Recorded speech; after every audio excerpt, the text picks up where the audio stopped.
नमस्कार मित्रांनो, just for information या यूट्यूब चॅनलमध्ये मी तुम्हा सर्वांचे सहर्ष स्वागत करतो. आजच्या व्हिडिओमध्ये आपण इंडियन पोस्ट पेमेंट बँक याच्याबद्दल महत्त्वाचे काही वैशिष्ट्ये आहेत त्याची आज सविस्तर माहिती घेणार आहोत.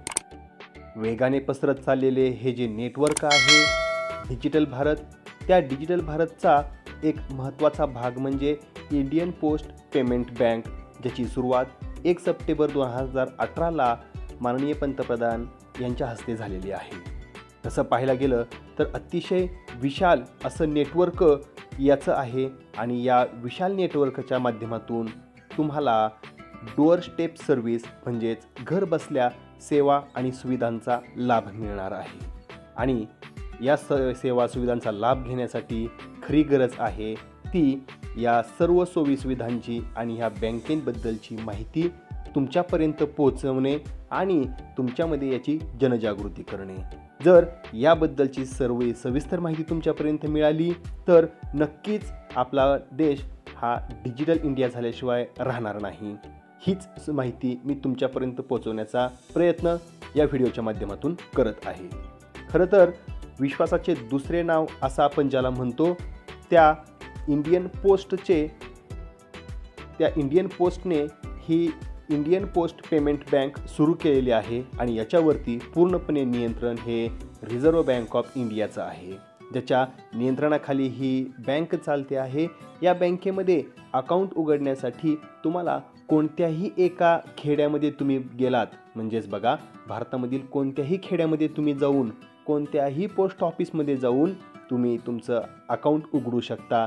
अकाउंट उघडण्यासाठी फक्त तुम्हाला तुमचं आधार कार्ड आणि मोबाईल नंबर गरजेचा आहे, कारण मोबाईल नंबर आणि आधार कार्ड याच्यावरून तुमचं अकाउंट 5 ते 10 मिनिटामध्ये ओपन होईल आणि एकदा का तुमचं अकाउंट सुरू झालं की या सर्व डिजिटल सेवा ज्या आहेत त्या तुमच्यापर्यंत पोहोचणार आहेत. याच्यामध्ये वेगवेगळ्या ठिकाणी तुम्हाला कोणत्याही प्रकारचं अकाउंट उघडण्याची आवश्यकता नाही. वन नेशन वन अकाउंट ही सुविधा याच्यामार्फत आपण पाहू शकतो.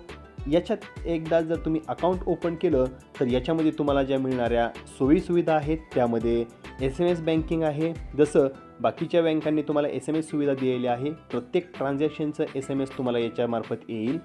यानंतर मिस कॉल बँकिंग आहे. याच्यामध्ये सुद्धा तुम्ही त्या नंबरवरती मिस कॉल दिला तर तुम्हाला तुमच्या मोबाईलमध्ये तुमच्या अकाउंटमध्ये असलेला बॅलन्स किती आहे ते कळेल, तुमचे शेवटचे ट्रान्झॅक्शन कळतील. अशा प्रकारची सुविधा तुम्हाला या बँकेने उपलब्ध करून दिलेली आहे. इतर बँका जशा तुम्हाला फोन बँकिंग उपलब्ध करून देतात तसंच यासुद्धा बँकेने तुम्हाला फोन बँकिंग उपलब्ध करून दिलेली आहे. या बँकेचं सर्वात महत्त्वाचं वैशिष्ट्य म्हणजे एक QR कार्ड तुम्हाला दिलं जातं, ज्याच्या सहाय्याने तुम्ही त्या कार्डवरती जसं आपलं ATMचं कार्ड आहे तशाच प्रकारे यांचं देखील कार्ड आहे, त्याच्यावरती QR कोड आहे. तो जर तुम्ही स्कॅन केला तर त्याच्या सहाय्याने तुमचा जो OTP सेट केलेला आहे, तुमचा जो पासवर्ड सेट केलेला आहे त्याच्या सहाय्याने तुम्ही पैशांची देवाणघेवाण करू शकता. तसेच IPPB आणि POS म्हणजे इंडियन पोस्ट पेमेंट बँक आणि पोस्ट ऑफिस सेव्हिंग अकाउंट या दोघांचं परस्पर ट्रान्सफरसुद्धा तुम्ही इथे करू शकता. म्हणजेच या इंडियन पोस्ट पेमेंट बँकेमधील पैसे तुम्ही पोस्ट ऑफिसमधील सेव्हिंग अकाउंटमध्ये पाठवू शकता किंवा सेव्हिंग अकाउंटमधील पैसेसुद्धा तुम्ही इथं या पेमेंट बँकेमध्ये पाठवू शकता. तसेच जसं इतर ठिकाणी तुम्हाला बिल पेमेंटचे ऑप्शन आहेत तसं इथेसुद्धा तुम्हाला भरपूर पेमेंट्सचे ऑप्शन आहेत. जसं तुम्ही लाईट बिल भरू शकता, DTH रिचार्ज असेल, मोबाईल रिचार्ज असेल, गॅस असेल, वायफाय असेल, पाण्याचं असेल, टॅक्स असेल, लोन असेल, या सर्व प्रकारचे बिल पेमेंट तुम्ही याच्या माध्यमातून करू शकता. तसेच तुम्हाला डायरेक्ट बेनिफिट ट्रान्सफर आहेत, म्हणजे तुम्ही जेवढे इथं ट्रान्झॅक्शन करता आहात त्याचे बेनिफिट नक्कीच तुम्हाला मिळणार आहेत. DOP ह्या प्रोडक्ट पेमेंटच्या माध्यमातून सुकन्या योजनेचे जे पैसे आहेत ते सुद्धा तुम्ही याच्या माध्यमातून भरू शकता.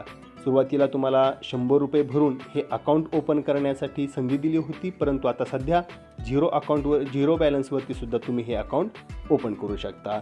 याच्यामध्ये तुम्हाला लाईफ इन्शुरन्स मिळणार आहे आणि मगाशी सांगितल्याप्रमाणे पे बाय QR म्हणजे तुम्ही QR कोडवरून पे करून तुम्ही पैसे देवाणघेवाण करू शकता. तसेच तुम्ही आत्तापर्यंत जे ट्रान्झॅक्शन केलेले आहेत त्याचं स्टेटमेंटसुद्धा तुम्ही इथं घर बसल्या घेऊ शकता.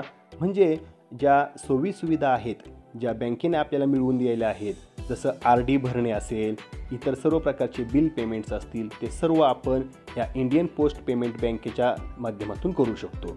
तसेच आपल्याला पैसे पाठवण्यासाठी IMPS, NEFT, RTGS या ज्या सुविधा आहेत त्यासुद्धा घर बसल्या आपल्याला या बँकेच्या माध्यमातून मिळतात. जर समजा भविष्यामध्ये किंवा तुम्हाला जर एखाद्या बँकेमध्ये अकाउंट असेल आणि तिथे जर खूप गर्दी असेल, तुम्ही तिथे जाऊ शकत नसाल, तर तुम्हाला AEPS म्हणजेच आधार एनेबल्ड पेमेंट सिस्टीम याच्यानुसार तुम्ही तुमच्या त्या बँकेतील अकाउंटवर असणारे पैसे या बँकेमध्ये ट्रान्सफर करून पैशांची देवाणघेवाण करू शकता. याच्यासाठी कोणत्याही प्रकारच्या कागदपत्रांची आवश्यकता असणार नाही. याच्यासाठी कसलेही पासबुक तुम्हाला लागणार नाही. याच्यामध्ये फक्त QR कोड असलेले कार्ड येणार आहे, ज्याच्या सहाय्याने तुम्ही पैशांची देवाणघेवाण करू शकता. खऱ्या अर्थाने डिजिटल बँकिंगमध्ये तुम्हाला खातं उघडणं सर्वांना गरजेचं आहे, त्याच्या सेवांचा लाभ घेणं गरजेचं आहे. तर अशा पद्धतीने आपणसुद्धा या पोस्ट पेमेंटच्या हे जे बँक आहे याचं आपण खातं उघडूयात, याच्या सर्व सेवांचा लाभ घेऊयात आणि आपल्या भारत देशाला समृद्ध बनवूयात. धन्यवाद.